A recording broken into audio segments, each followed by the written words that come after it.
My name is Janice McWilliams, and I'm on staff with InterVarsity Christian Fellowship, but I'm also a licensed psych therapist, and I treat a lot of anxiety disorders in the work that I do. And I wanted to share with you guys some thoughts on anxiety. Let's look at one of the most popular verses used to help Christians deal with worry and anxiety. That is Philippians chapter 4, verse 4. Rejoice in the Lord always. Again, I will say, rejoice. Let your gentleness be known to everyone. The Lord is near. Do not worry about anything, but in everything, by prayer and supplication, with thanksgiving, let your requests be made known to God. And the peace of God, which trespasses all your understanding, will guard your hearts and your minds in Christ Jesus. So many times I hear people use this verse, tell people, hey, Paul says not to worry. It's in the Bible. Don't worry. So stop worrying. And if you don't, you're sinning. And that's the end of the story. I find myself cringing inside knowing that the people that deal with a lot of anxiety are going to have just feel baffled by that. Like the worst thing you can say to an anxious person is just, stop. Like, don't think so much. Relax. Like all these things really are not that helpful to the person suffering with an anxiety disorder. And now, in the midst of the COVID-19 crisis, a lot of us are dealing with all kinds of anxiety.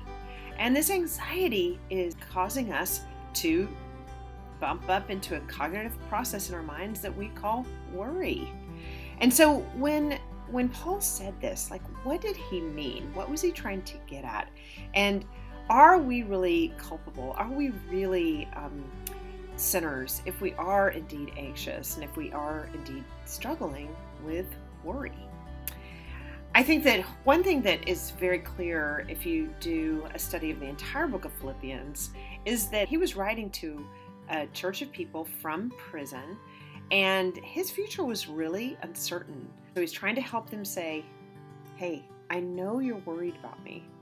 And I know you're worried about the situation, because I think the Philippians, not only were they worried about Paul and Paul's fate, but they were also worried about what's going to become of our little band of Jesus followers if something happens to Paul. And so Paul is addressing them saying, I know you're worried. And so I'm going to tell you how I'm framing this. And he's telling them very pastorally, I'm okay. Whether I live or die, I'm all right. And so he starts there. So when he's saying to them, hey, do not worry, I think what he's doing is he's saying, I don't want you to be stuck in a prolonged, ongoing state of worry. I want you, when you notice you're worrying, because you were understandably anxious about me, I want you to shift into other kinds of energy. So basically he's saying, look, as soon as you become aware of this, I want you to shift gears and I want you to move into this other process. And what does he say? He suggests moving into prayer and to be thankful. My belief is that he's not really condemning them for the fact that they're anxious or the fact that they worry, but he's trying to pastorally coach them on what do you do when you find yourself stuck in worry, in an ongoing process of worry. Don't continue worrying. No, he gives them another word. Do this thing instead.